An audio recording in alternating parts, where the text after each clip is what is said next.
Hey everyone, it's the Bat. I'm back again with another quick shot of comic books that I picked up, consisting of some books that I picked up during the week of New Comic Book Day.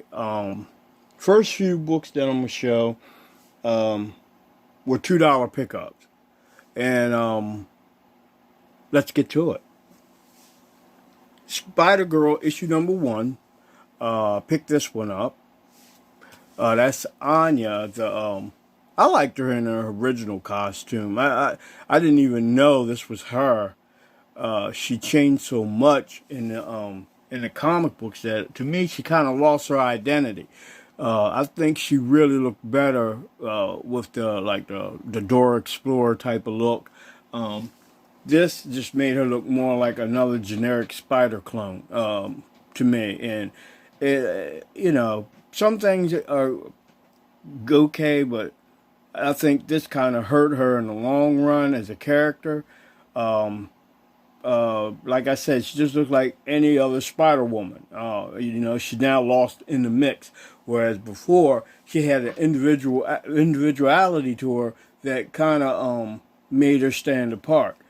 Also, whenever I see these, anytime I see any early Riri Williams in any comic book, I try to pick them up, especially if they're cheap. I'm not going to pay, cover price, yeah, maybe I might do that too, but the early Riri's, I try to get, because I just feel Riri is going to have a significant role in the Marvel Universe coming up. That's issue number 2. Number 3. And they're great covers too. Number 4, love that cover. One of my favorite covers of Riri. Issue number 6. Found Gwenpool Strikes Back, issue number 1, the variant issue for that.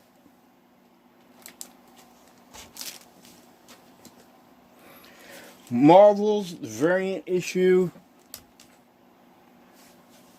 It's found that in the cover, the regular cover price books. Never saw it before. Ron Lim cover. Now these are getting hot. Now I definitely picked these up. Superman Comics was talking about the B covers for Green Lantern, especially when it comes to Jessica Cruz and Simon Baz. They're jumping up in value.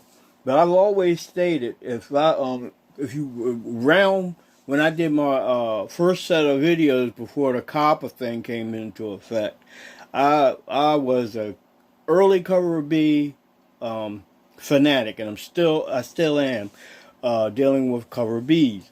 The early cover Bs, the stores were not ordering them because they were like, the stores had a choice. They could order 50% A, 50% B. But a lot of local comic shops ignored the cover Bs, the early cover Bs. I would say anything from the DC Universe issue 1, well, not really 1, because 1 came out with the cover A, cover B. That was pretty prominent. But anything after 2 through maybe 12 of any of the early DC Universe books, they had cover Bs. I would try, if you see them, I will grab them because they are hard to find and hard to really find if you find them in good condition. They weren't ordered that much. Now cover Bs, everybody woke up to cover Bs, and cover Bs now, everybody got their eyes on cover Bs. You see them all over the place. But back then, those early cover Bs, they are, they're not ghosts, they're not rare. I will call them semi-rare, But it is what it is. But for some reason, well, it's not for some reason. Jessica Cruz and I think Simon Baz are headed to television. So they're kind of like now getting a spotlight in the Green Lantern. I think the television show that's supposed to be popping up or whatever. I mean, a cable show, whatever type of show. You know what I'm talking about. But these cover Bs done by Brando are starting to pick up steam, and they were talking about how they're selling like as sets, and they're selling for like $60. So, I mean, Brando made some. He's another underrated artist that made some really exemplary covers that really really knock your socks off. My first impression of Brando was dang, what was that book where Cyclops? It was a picture of Cyclops, and he was pointing at you like Uncle Sam, saying that what you call him needs you. I can't remember. It's an X-Men book, but that's my real first impression of Brando. My mind fails me when I make videos. It seems like I get dumbfounded or something. But yeah, these Brando Green Lantern B covers with Simon Baz and Jessica Cruz. If you see them, grab them because they're going up in value. I definitely had to hunt this one down. This is the one I wanted of all the Alex Ross timeless variants. Nightcrawler. Nightcrawler is one of my favorite characters. He's my favorite X-Man, and I just like Nightcrawler. I liked him from the get-go because even though he was an X-Men, he still was kind of like the outsider in the X-Men because of the way he looked. You know, he looked like a demon, you know, and I remember when Kitty Pryde first saw him, and she was scared of him, you know. And it was like, to me, a double entendre, because not only was he an outcast as a mutant, he was an outcast because of the way he looked, you know. And it took a while for them to for Kitty to get used to him, you know. And I just had a warm spot for him, and that he was a man of faith, you know, deeply convicted faith. That really offset him from what he was, like a total opposite of what he looked. You know, it looked like a demon, but he had more high set of morals, and I don't know. I just gravitated towards Nightcrawler. Plus, the back history of him being actually, like I said before in the past video, with I can't think of the artist's name, the one who created him. But he had connections with the Legion and of superheroes. But that's neither here nor there. You can go find that little remark back in an older video of mine. Champions Outlawed. I picked issue number 1 of that up. It's a lot of talk about this comic book. So I definitely had to pick that up. And then more newer books. Darth Vader. Definitely picking up Darth Vader, issue number 7. Picked up Death Metal, Infinite Hour Extreme. I don't know. Like I said before in the last one, this is like a run-on story where they keep inventing things to keep the story going, and it reminds me of, like I said, a camp sing-along. You know, everybody, or camp storytelling, where everybody, when you get to the next person, they tell their part. You know, they invent their part of the story. Then it goes to the next person, they invent their part of the story. And it's got a lot of, I mean, this is a story that, regardless of how it goes, they invent new things to fight the battle, which me is kind of like, you know, it's kind of senseless in a way. It doesn't make sense to me, you know. And I don't know. I started out in the death metal camp way back when it was in its early burgeonings. But now, to me, it's kind of like it got too big for its britches. And even though the stories are funny or whatever, it just, to me, it lost a lot of steam as a comic. I'm going to get it to its conclusion. That one copy of each one of these that come out, I'm going to get it to conclusion. But it couldn't come soon enough for me, you know, not trying to be funny and not taking anything away from Scott Snyder or anyone else. But it's just like I said, to me, it's like the old camp storytelling where, like, you start out, once upon a time, we were deep in the woods, and the next person comes along, yeah, but the woods had a cabin in it, and the cabin was old and rickety. And then the next person come along, and yeah, but inside the cabin there was 3 old men, and you know, it just keeps going on and on and on. And I'm ranting. I do not like to rant, but golly day, man, this is like, boy, whatever. Move on, Fletcher. Oh Lord. Detective Comics 1030 with the second appearance of the Mirror, which is wow, another new character in Batman.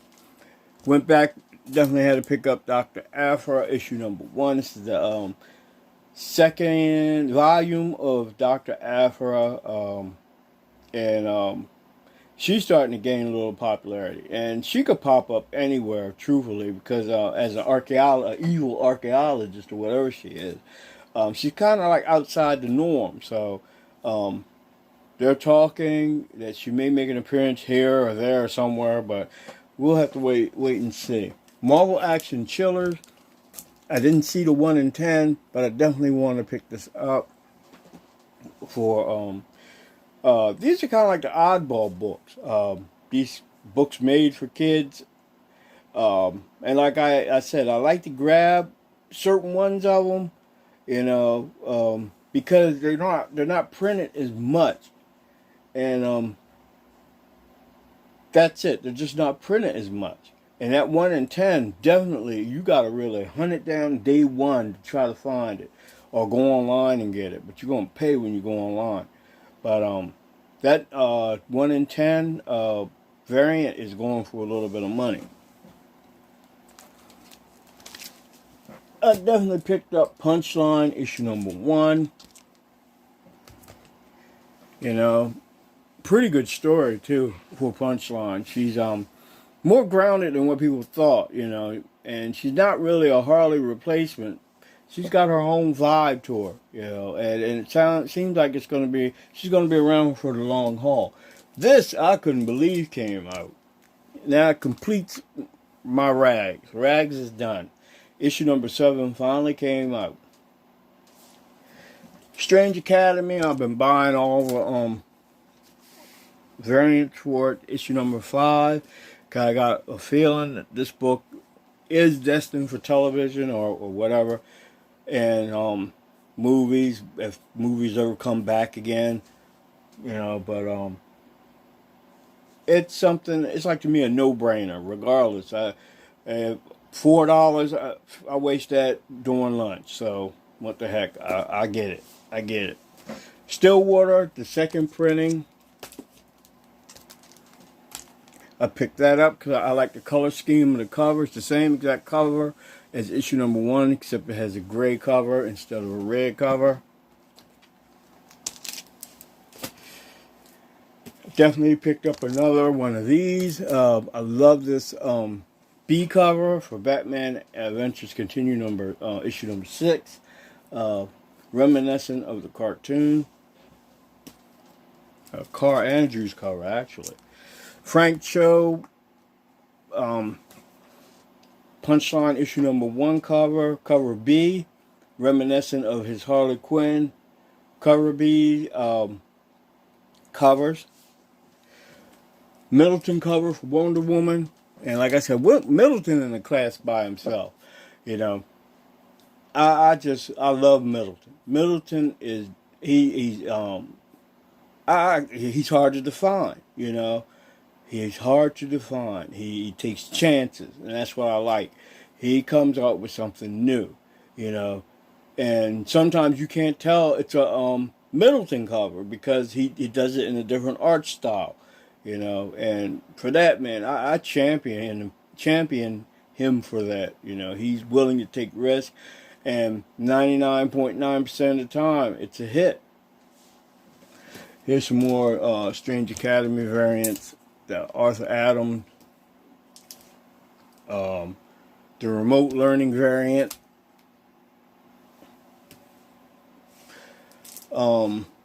Punchline. I can't remember the 1 in 25. I think it's 1 in 25. I picked that up. And the last one I definitely wanted was Batman 102 with Ghost Hunter. I definitely wanted that variant. I'm kind of interested in Ghost Hunter. Ghost Hunter seemed like, to me, a solid character. He's neither villain nor hero. He's more like the Punisher, But, he can go toe-to-toe with Batman and possibly beat him in a fight. Now, that might be so as far as fighting, but thinking wise and detective wise, I don't know. Maybe that's where Batman has a leg up on him, and maybe that's where Batman can defeat him with.